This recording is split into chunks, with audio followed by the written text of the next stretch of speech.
designado la Organización Nacional de Trasplantes. Y este año el ritmo de aumento, ahora os presentaré unas gráficas que veréis, ha ido mucho más grande. Así que voy a empezar ya con esta.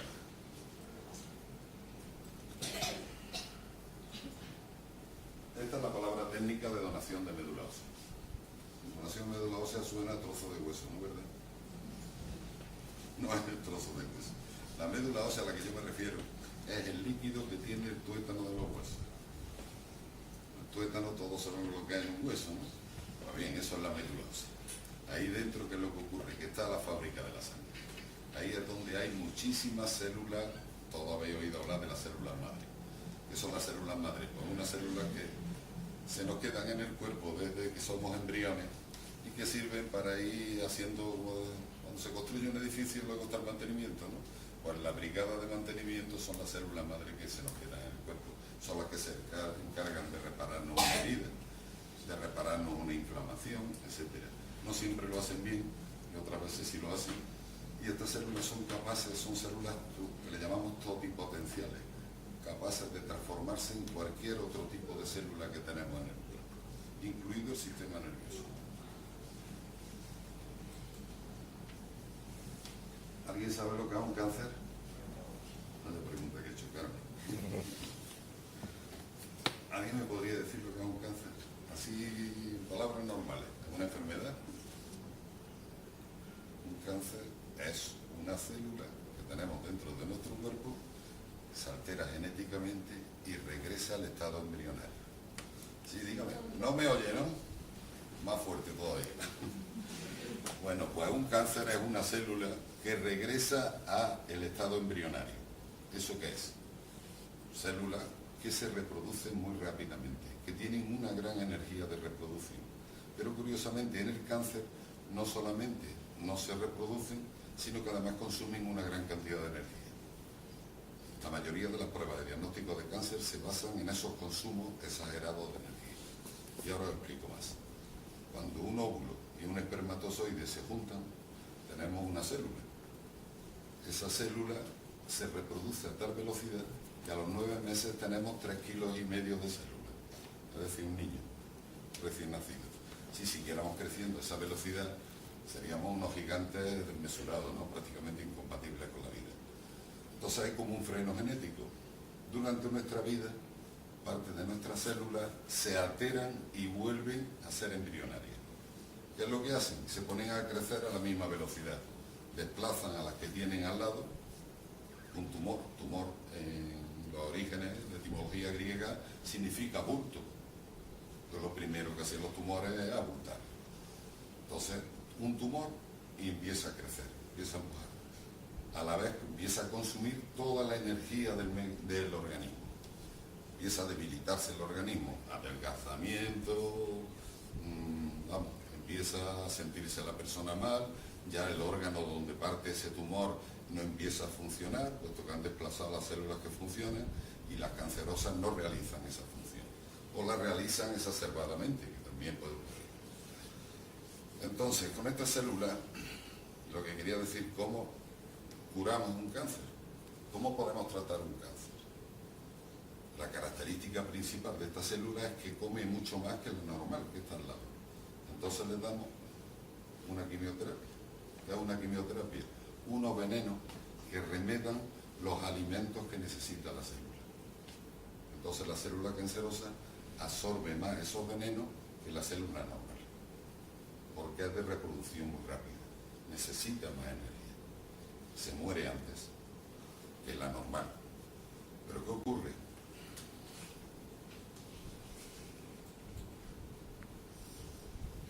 Ahí hay unas letras, lo podéis ir leyendo y mientras sigo yo hablando. Hay un número de células que efectivamente, como he dicho, se van muriendo porque consumen esos venenos antes. Pero que es curioso que en nuestro cuerpo también tenemos células de reproducción rápida normales. Léase las de la sangre, léase las del pelo, uñas, etcétera, que se reproducen también a bastante velocidad. Entonces, si damos citostáticos, inundamos el cuerpo de citostáticos, acabamos con el cáncer, se cura. Pero ¿qué ocurre? Que nos cargamos también las que producen los glóbulos rojos, los glóbulos blancos y las plaquetas, y las del pelo. Todo, no sé si habréis visto algún enfermo cuando está en quimioterapia. Se le cae el pelo, se pone pálido, no tiene anemia, no tiene defensa, tiene las plaquetas muy bajas. O sea, ¿qué es lo que está ocurriendo? Pues que nos estamos cargando la médula ósea.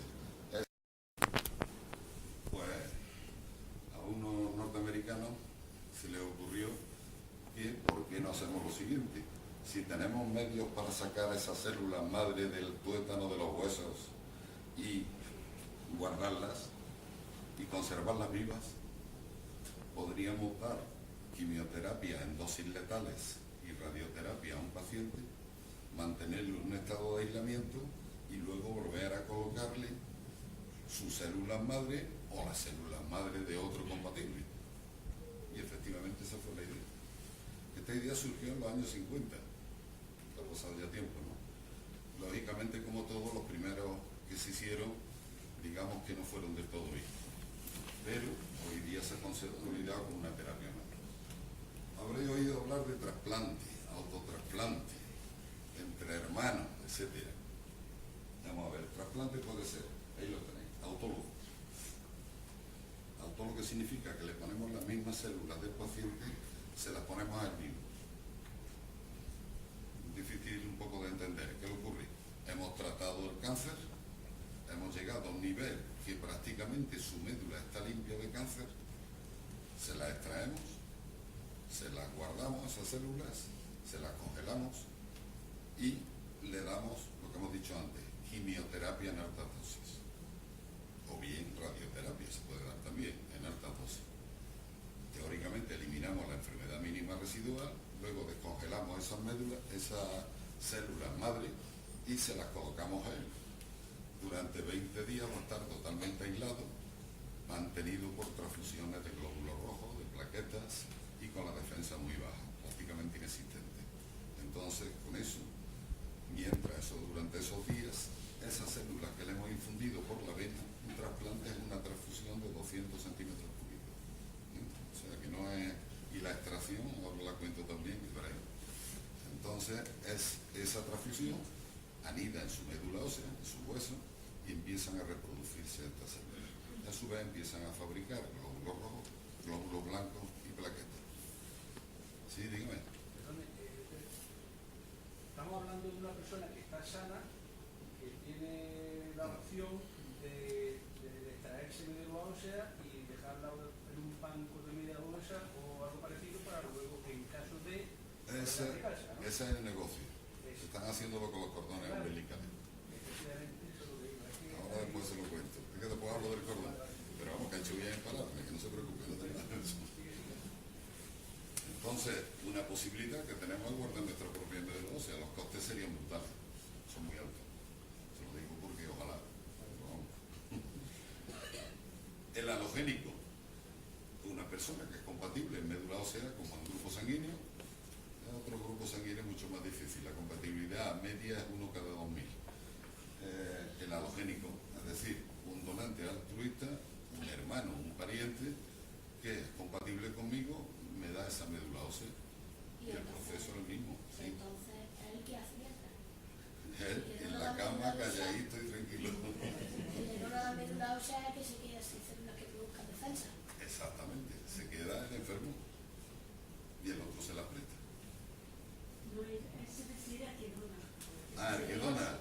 El que dona tiene muchísimas. Entonces todos los días me la Una pequeña parte. una pequeña parte, una jeringuilla. Mira qué fácil. Te has quedado tranquilo, ¿no? No lo vaciamos. Ha hecho bien preguntarlo, más de uno se lo habrá preguntado y no se atreve. Bueno, y el trasplante singénico es cuando son gemelos univitelinos, gemelos que comparten la placenta. Estos son idénticos en HLA, no tiene ningún problema. Bueno, el gran avance de utilizar las células madre de cordón umbilical y conseguir los primeros trasplantes exitosos con las células madre de cordón umbilical, una terapia que hoy día está casi disparándose por encima de la donación de médula ósea estándar. Se le dio el premio Nobel en 1990. Esta es la famosa stem cell. No conejitos, son 3 células. ¿Y los costes, por ejemplo, de la médula, o sea, los costes, por ejemplo, del cordón umbilical no serán tan excesivamente grandes a la hora de... Hombre, el banco le voy a decir una cosa, es solo el mantenimiento de la sala que tenemos en el banco más importante que hay ahora mismo en España, el número de cordones almacenados. En cordones en Andalucía estamos muy altos. ¿Qué es lo que ocurre? Pues le voy a decir que anualmente consume 4,5 millones de euros. Solo su criopreservación, sin contar con toda la red sanitaria de su extracción. Y el producto es gratis. El coste sigue siendo muy elevado. El coste, le voy a contar una cifra que conozco de primera mano. Poner una bolsa de sangre de donación altruista en la vena de un enfermo son 360 euros. Y somos los precios más bajos de España. O sea, una persona que habitualmente se le transfunden 2 y 3 unidades, le ponen 1.000 euros. Eso solo en los costes que lleva el estudio y preparación de una unidad de sangre. Una médula ósea, un cordón umbilical, en el coste, precio medio de mercado internacional, el último fue uno de Málaga, a precio español, que salió para México, fueron 16.000 euros. Y coste que lo hemos regalado. Vamos, los andaluces lo hemos regalado prácticamente. Ahora veréis el número de cordones que se envían fuera, 15 o 20 anuales. Y vale. Hombre, el centro de transfusión hace además otras cosas. Pero lo que estoy contando es los costes de cambio. Como veis, esto sería una persona de espalda. Ahí están las crestas ilíacas, son los huesos más grandes que tenemos. Y ahí es donde se realizaban las funciones para extraer médula ósea. Observar, esto sería un hueso cortado. Ahí tenemos la cortical y ahí tenemos la parte esponjosa del hueso. Y esto que hay aquí dentro es sangre. Muy rica en células madre. ¿Me oís bien atrás? Un poquito más. Mal. Me subo aquí. Bueno, otro sitio, ya lo contaba antes, el cordón umbilical. Sangre. Observar esta foto que hay aquí, lo tenéis fácil. Cuando se dona un cordón umbilical, el niño ya se ha separado del cordón umbilical, por favor. No se le roba al niño, no se le hace nada. El niño nace, la madre se pone muy contenta, la enfermera más o menos, entonces se pinza, se corta, la hora que sea, que esté cayendo fuera. Entonces se corta el cordón y sale el cordón, se espera un poco, viene el alumbramiento y sale la placenta. En ese momento, en que todavía la placenta está dentro de la matriz, dentro del útero de la madre, es el momento idóneo para obtener la sangre del cordón umbilical. O sea, la enfermera, la matrona, realiza una punción, este sería el cordón umbilical, y se realiza una punción como si se saca sangre para un donante. Se le pincha ahí, en esa parte del cordón, que ya va a salir junto con la placenta, y ya de ahí se extraen unos 150 o 200 centímetros cúbicos, que es más o menos la sangre que suele dar un cordón umbilical. Bueno, pues eso sirve para un trasplante.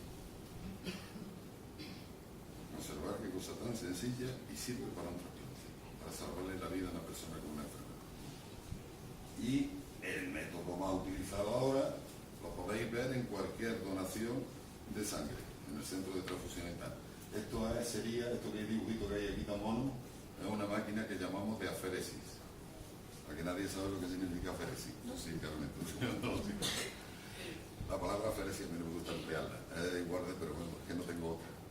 Aféresis, son las dos tipos. Consiste en sacar pequeñas cantidades de sangre, van a una máquina, esta máquina la centrifuga, los glóbulos rojos pesan más, luego vienen los glóbulos blancos y luego viene el plasma. Pues dentro de los glóbulos blancos se logran separar también los diferentes glóbulos blancos. Entre ellos, ahí están las células madre. Entonces, esa porción que tiene la célula madre, la máquina se la queda y le devuelve por la misma vía al paciente, o por otra, pueden ponerse dos vías. Le devuelve al donante o al paciente, le devuelve el resto que no ha concentrado. Eso lo hace durante un periodo de hora y media, 2 horas, y no huele nada, está viendo la televisión, está leyendo. Es la donación de plasma por aféresis, que suele durar 3/4 de hora, media hora más o menos. Y consigue concentrar la célula madre. Entre gemelos univitelinos de la misma placenta ocurre lo mismo. En el trasplante, es decir, el donante de médula ósea que le da a un enfermo, pues sí, puede tener rechazo si no hay tratamiento. Y en el senotrasplante, es decir, de un animal fuera de la especie humana, de hecho ya habéis oído hablar de cerdos singénicos y cosas de esas, se están utilizando ya animales intentando modificarle su antígeno de tejido para hacerlo lo más compatible posible con el ser humano y tenerlo como fuente de órganos. No sé si habéis oído hablar de un corazón de mandril de apoyo. Eso se está utilizando últimamente mientras alguien ya está en insuficiencia cardíaca, que no tiene bastante, se le da un tratamiento inmunosupresor y se le pone al lado de su corazón, que ya es muy débil, se le pone un corazón de mandril que mientras viene el rechazo, le da bastante tiempo para esperar la donación de órganos. Pero son órganos de apoyo, cada día se llama un test de linfotoxicidad. Pero bueno, esa es la palabra extraña. Así que no os quedéis con ella, no sirve para nada. Y posteriormente ya se realiza el tratamiento. Así de simple y de complicado. Bueno, pues yo estoy aquí en parte por esto, porque tenemos un serio problema. Esto es una gráfica, como todas las gráficas. ¿Llegáis a verla desde abajo? ¿Desde allí? No, yo tampoco, llegué casi desde aquí, no lo vi. Pero vamos. Estos son donantes voluntarios de médula ósea registrados en España por cada 1000 habitantes. Y aquí abajo pone Melilla, Galicia, Aragón, Cantabria, Canadá, Madrid, País Vasco, Valencia, La Rioja, Cataluña, Castilla, León, Canarias, Extremadura, Murcia y Navarra. Profesionalidad con lo bueno y con lo malo. Y me he encontrado casos donde un muchacho, por ejemplo, de 16 años, dependía de un donante de la provincia de Jaén. Y se le dijo que no. Eso es muy cruel. Así que, por favor, si alguien va a dar un paso aquí, el día que le llamen, si no tiene un motivo muy justificado, que no lo haga. Porque es que aquí no tenemos 20 médulas guardadas en la nevera como ocurre, gracias a Dios, con la sangre. Aquí es que tú eres el único que puede salvarle. Y cuando se te llama, es que eres tú el único que puede salvarle. Así que el que vaya a dar un paso y transmitir, por favor, este mensaje antes de la alegría esta de que no se quedemos los primeros, los segundos o los terceros. Eso es lo de menos. Interesa que sean buenos donantes. Que el día que se le llame y le diga, oiga, mire usted que resulta usted donante compatible, pues se le dice. A usted compatible no se le dice el nombre ni los apellidos ni quién es. Porque entonces entraría el negocio que últimamente ha dado un disgusto en la Carolina, un brasileño. Pero que penséis siempre que si alguno se va, que le vaya a salvar la vida, vosotros solos. Que nosotros los médicos vamos a poner la tecnología, pero que le vaya a salvar la vida. Así que... Y ahora te cuento lo de la donación de sangre. No lo había preguntado. Vamos a ver. La donación de plasma es una donación muy sencilla, tú la haces, ¿no? Eso se hace por una máquina, que estás ya preguntando. La donación de sangre sacamos lo que nosotros llamamos 450 centímetros cúbicos de sangre entera, tal como es la sangre. Esa sangre luego la fraccionamos en un concentrado de hematina, unos 200 centímetros cúbicos, un concentrado de plaquetas, que ahora se resuspende en 100 centímetros de una solución conservante que nos dura 5 días nada más. Los glóbulos rojos nos duran 35, pueden llegar a 40, pero quedamos con 35. Y el plasma que es lo que hacemos, lo congelamos durante 2 años. Se puede congelar durante hasta 3 ya, abriendo la cifra. ¿Para qué lo congelamos? No lo usamos directamente, ¿por qué? Porque mantiene todas sus propiedades congeladas. Ultracongelado a menos 40 grados. Pues muy sencillo, esto responde a lo que son las enfermedades transmisibles por la transfusión. Cuando se saca un donante, se le hace el estudio de todas las posibles enfermedades que haya. Que conozcamos. ¿Qué ocurre? Muchas de estas enfermedades tienen lo que le llamamos el fenómeno ventana. Esto me sirve bien que me lo prestéis atención para que entendáis muchas veces. Ninguna transfusión está exenta de riesgo, ni la tuya propia. Y ahora lo explico por qué también. Desde que un virus, un germen, entra en tu cuerpo, hasta que tú presentas analítica positiva, hay un periodo de silencio. Es decir, que hacemos la analítica buscando anticuerpos contra el virus del SIDA y nos da negativo. Y el virus del SIDA estaba allí. ¿Qué es lo que hacemos? Acortamos, eso le llamamos nosotros fenómeno ventana. Entonces, cuando sacamos sangre a una persona, potencialmente puede estar infectada del SIDA, la hepatitis, todas tienen su fenómeno ventana, todos estos virus. Y entonces, potencialmente puede estar infectado. Eso lo sabemos los hematólogos. Pero le hacemos la analítica, con lo cual tiene que ser muy raro que pille a alguien un fenómeno ventana, pero se da. Sabemos que se da por millón de transfusiones, pero se da. Entonces, ¿qué es lo que primero hicimos? Hacer lo que se llama la prueba, la PCR, que no es punto de conexión a la red, ¿no? Es la cadena de la polimerasa. Estaba hablando con uno de la telefónica ingeniero y me dice, sí, ese es el punto de conexión a la red. Y digo, no. Como que en los médicos, todos los técnicos hablamos como nos da la gana, y así no nos entiende nadie. Por lo cual salimos mejor de los apuros, sobre todo en el de bar, cuando te hacen la consulta en el bar. Lo que estaba contando, pues este fenómeno ventana lo evitamos con la PCR, pero sigue existiendo.